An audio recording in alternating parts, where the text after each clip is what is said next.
Hi viewers, welcome back അർച്ചന world. ഇന്ന് ഞാൻ വന്നിരിക്കുന്നത് നിങ്ങളുടെ പേഴ്സൻ്റെ കറണ്ട് ഫീലിംഗ് അവരുടെ നെക്സ്റ്റ് ആക്ഷൻ എന്താണെന്ന് നോക്കാനാണ്. അപ്പോൾ നമുക്ക് റീഡിംഗ് സ്റ്റാർട്ട് ചെയ്യാം. കറണ്ട് ഫീലിംഗ് നോക്കുമ്പോൾ കാണാൻ സാധിക്കുന്നത് ഇവർ ഭയങ്കരമായിട്ട് പ്ലാനിങ് ചെയ്യുന്നതായിട്ടാണ് കാണാൻ സാധിക്കുന്നത്.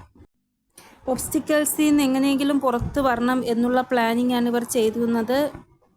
അതായത് നിങ്ങൾക്കിടയിൽ എന്തൊക്കെ ഒബ്സ്റ്റിക്കൽസ് ആണോ ഉള്ളത് അതിൽ നിന്നെല്ലാം പുറത്ത് വരണം, അതിനു വേണ്ടിയുള്ള പ്ലാനിങ് ചെയ്യുകയാണിവർ.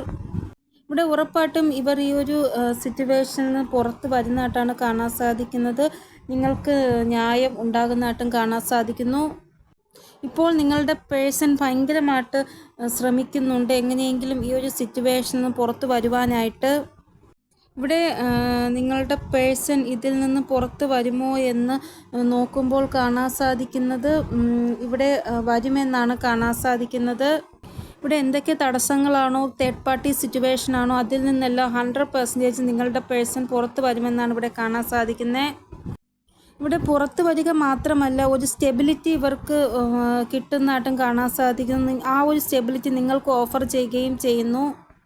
അതായത് ഒരു കൺഫേം ആയിട്ടുള്ള കമ്മിറ്റ്മെൻറ്റ് നിങ്ങൾക്ക് ഓഫർ ചെയ്യുന്നതായിട്ടും കാണാൻ സാധിക്കുന്നു. ചില ആൾക്കാരുടെ പേഴ്സൺ വിചാരിക്കുന്നത് നിങ്ങൾക്ക് നേരെ വരണമോ അതോ തേർഡ് പാർട്ടിയുടെ നേരെ പോകണമോ എന്നുള്ള കൺഫ്യൂഷനിലാണ്.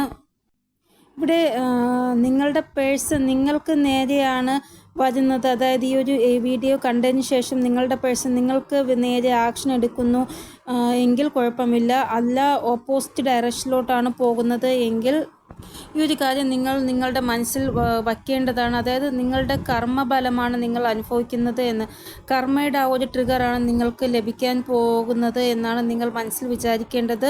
അതുകൊണ്ട് ഈ ഒരു കാര്യം ആലോചിച്ച് നിങ്ങൾ വിഷമിക്കരുത്. നിങ്ങൾ ചെയ്ത കർമ്മത്തിൻ്റെ ഫലമാണ് നിങ്ങൾ അനുഭവിക്കുന്നത്. അതുകൊണ്ടാണ് അവർ തേർഡ് പാർട്ടിയെ ചൂസ് ചെയ്തത് നിങ്ങളെ വിട്ട് കളഞ്ഞിട്ട്. അങ്ങനെ നിങ്ങൾ ചിന്തിക്കുക. അതായത് പാസ്റ്റ് ലൈഫ് കർമ്മ അത് നിങ്ങൾക്ക് ട്രിഗർ തന്നതാണ്. ഇങ്ങനെയുള്ള സമയം നിങ്ങൾ പേഴ്സണൽ റീഡിങ്ങിലൂടെ കൺഫേം ചെയ്യുക. ഇല്ല എങ്കിൽ നിങ്ങളുടെ ഇൻറ്റ്യൂഷൻ എന്താണോ പറയുന്നത് അതനുസരിച്ച് ഒരു തീരുമാനമെടുക്കുക. ഇവിടെ കൂടുതൽ കാർഡും നിങ്ങളുടെ ഫേവറിലാണ് എന്നാണ് ഇവിടെ കാണാൻ സാധിക്കുന്നത്. ഇവർ പ്ലാൻ ചെയ്യുകയാണ് ഒബ്സ്റ്റിക്കൽസിനെ എങ്ങനെ നേരിടണമെന്ന്. ഇവിടെ ഇവർ കൺഫ്യൂഷൻ ആകാൻ കാരണം ഇവിടെ മദർ ഇവരെ ഭയങ്കരമായിട്ട് നിങ്ങളുമായിട്ടുള്ള ബന്ധത്തിന് തടസ്സമായി നിൽക്കുന്നു. അതാണ് ഇവർക്ക് ഭയങ്കരമായിട്ട് കൺഫ്യൂഷനിലാകുന്നത്. ഇവിടെ ഇവരുടെ ഇമോഷൻ വേറൊരാളുമായിട്ട് ഭയങ്കരമായിട്ട് കണക്റ്റ് ആകുന്നുണ്ട് എങ്കിൽ ആ ഒരു കാരണം കൊണ്ട് ഇവർ ഭയങ്കരമായിട്ട് കൺഫ്യൂഷൻ ആകുന്നു. അതായത് അമ്മയെ ചൂസ് ചെയ്യണോ അതോ നിങ്ങളെ ചൂസ് ചെയ്യണോ എന്നുള്ള കാര്യത്തിൽ കൺഫ്യൂഷൻ ആകുന്നു. സമയം കൂടുതൽ എടുത്താലും കുറച്ച് കാത്തിരുന്നാലും കുഴപ്പമില്ല. മാരേജ് നിങ്ങളുടെ കൂടെ മാത്രമാണ് നടക്കുന്നത് എന്നാണ് ഇവിടെ കാണാൻ സാധിക്കുന്നത്. ഇവിടെ ചില ആൾക്കാരുടെ പേഴ്സൺ നിങ്ങൾക്ക് വേണ്ടി ഒത്തിരി പ്ലാനിങ് ചെയ്യുന്നുണ്ട്. അപ്പോൾ ഇവരുടെ പ്ലാനിങ് എപ്പോൾ സക്സസ് ആവുമെന്ന് നോക്കുമ്പോൾ കാണാൻ സാധിക്കുന്നത് 9 നമ്പറാണ് ഇമ്പോർട്ടൻ്റ് ആയിട്ട് വന്നിരിക്കുന്നത് എന്നാണ്. അപ്പോൾ ഈ ഒരു റീഡിംഗ് കണ്ടതിന് ശേഷമുള്ള 27 അവേഴ്സിനുള്ളിൽ അല്ലെങ്കിൽ 9 മണിക്കൂറിനുള്ളിൽ ഈ ഒരു റീഡിംഗ് നിങ്ങൾക്ക് റെസൊനേറ്റ് ആകുമെന്നാണ് ഇവിടെ കാണാൻ സാധിക്കുന്നത്. ചില ആൾക്കാർക്ക് കുറച്ച് സമയമെടുക്കുമെന്നാണ് ഇവിടെ കാണാൻ സാധിക്കുന്നത്. ഇവിടെ നിങ്ങളുടെ പേഴ്സണുമായിട്ട് നിങ്ങൾക്ക് സംസാരവും എല്ലാം ഉണ്ടാകും, പക്ഷേ ഒരു കമ്മിറ്റ്മെൻറ്റ് നിങ്ങൾക്ക് കിട്ടുവാൻ കുറച്ച് സമയമെടുക്കുമെന്നാണ് ഇവിടെ കാണാൻ സാധിക്കുന്നത്. അപ്പോൾ ഏഞ്ചൽ പറയുന്നത് കുറച്ച് ആൾക്കാർക്ക് പെട്ടെന്ന് സഡനായിട്ട് യൂണിയൻ ഉണ്ടാകും, കുറച്ച് ആൾക്കാർക്ക് കുറച്ച് സമയമെടുത്തായിരിക്കും യൂണിയൻ ഉണ്ടാകുന്നത്. അപ്പോൾ ഇതാണ് നിങ്ങളുടെ പേഴ്സൻ്റെ കറണ്ട് ഫീലിംഗ് അല്ലെങ്കിൽ കറണ്ട് എനർജി. ഇനി നെക്സ്റ്റ് ആക്ഷൻ എന്താണെന്ന് നോക്കാം. നെക്സ്റ്റ് ആക്ഷൻ നോക്കുമ്പോൾ ഹെവി എനർജിയാണ് ഇവിടെ കാണാൻ സാധിക്കുന്നത്. ഇവിടെ ഇവർ കുറച്ച് സമയമെടുക്കുമെന്നാണ് കാണാൻ സാധിക്കുന്നത്, പക്ഷേ സമയമെടുത്താലും കുറച്ച് സ്ട്രോങ് ആയിട്ടുള്ള ഡിസിഷൻ ഇവർ എടുക്കുമെന്നാണ് ഇവിടെ കാണാൻ സാധിക്കുന്നത്. ഇവിടെ 696ൻ്റെ വൈബ്രേഷനാണ് കാണാൻ സാധിക്കുന്നത്. ഇവിടെ ഒരു അതോറിറ്റിക്കായിട്ടുള്ള ഡിസിഷൻ ഉണ്ടാക്കാൻ പോവുകയാണ് എന്നാണ് ഇവിടെ കാണാൻ സാധിക്കുന്നത്. ജഡ്ജ്മെൻറ്റിൻ്റെ കാർഡാണ് വന്നിരിക്കുന്നത്. 90 അവേഴ്സ് ഈ ഒരു വൈബ്സ് ആയിരിക്കും ഉണ്ടാവുക എന്നാണ് ഇവിടെ കാണാൻ സാധിക്കുന്നത്. നെക്സ്റ്റ് ആക്ഷൻ നോക്കുമ്പോൾ വരാൻ പോകുന്ന 90 അവേഴ്സ് നിങ്ങളുടെ പേഴ്സൺ ഭയങ്കര ദേഷ്യത്തിലായിരിക്കുമെന്നാണ് ഇവിടെ കാണാൻ സാധിക്കുന്നത്. അതായത് അവരവരുടെ ജോലിക്ക് പോവുക വരിക, അവർക്ക് അവരുടെ തന്നെ സ്പേസിലിരിക്കാൻ തോന്നുക, ഐസൊലേഷനായിട്ട് ഇരിക്കാൻ തോന്നുക, ആരോടും സംസാരിക്കാതെ അങ്ങനെയുള്ള ഒരു എനർജി. ഇവിടെ ഇവർ കോണ്ടാക്റ്റ് സിറ്റുവേഷനിലാണ് ഉള്ളത് എങ്കിൽ ഇവർ നിങ്ങളെ ഒത്തിരി മിസ് ചെയ്യും. നോ കോണ്ടാക്ട് സിറ്റുവേഷനിലാണെങ്കിൽ ഒത്തിരി ഇവിടെ മിസ് ചെയ്യുമെന്നാണ് ഇവിടെ കാണാൻ സാധിക്കുന്നത്. അങ്ങനെ മിസ് ചെയ്യുമ്പോൾ നിങ്ങൾക്ക് കോളോ മെസ്സേജോ ചെയ്യാം. ഇവരുടെ ഭാഗത്തുനിന്ന് ഹായ് ഹലോ മെസ്സേജ് വരുന്നതായിട്ട് കാണാൻ സാധിക്കുന്നു. കാര്യങ്ങൾ കുറച്ചൊന്ന് മുന്നോട്ട് പോകുന്നതായിട്ട് കാണാൻ സാധിക്കുന്നു സ്റ്റക്ക് സിറ്റുവേഷനിൽ നിന്ന്.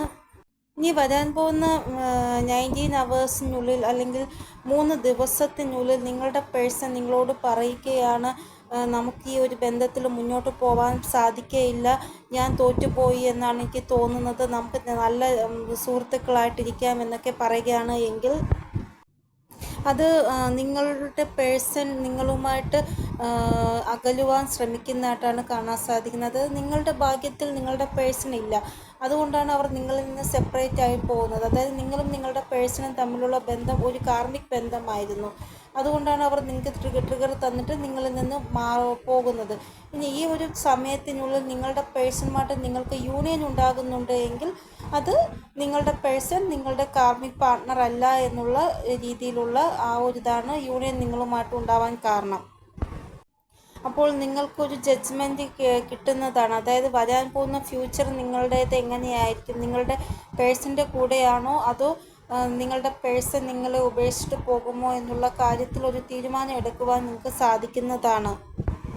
ചില ആൾക്കാർക്ക് അവരുടെ പേഴ്സണും തമ്മിലുള്ള ഡിസ്റ്റൻസ് കൂടും, ചില ആൾക്കാർക്ക് അവരുടെ പേഴ്സണും തമ്മിലുള്ള ഡിസ്റ്റൻസ് എല്ലാം മാറി യൂണിയനിലാകും.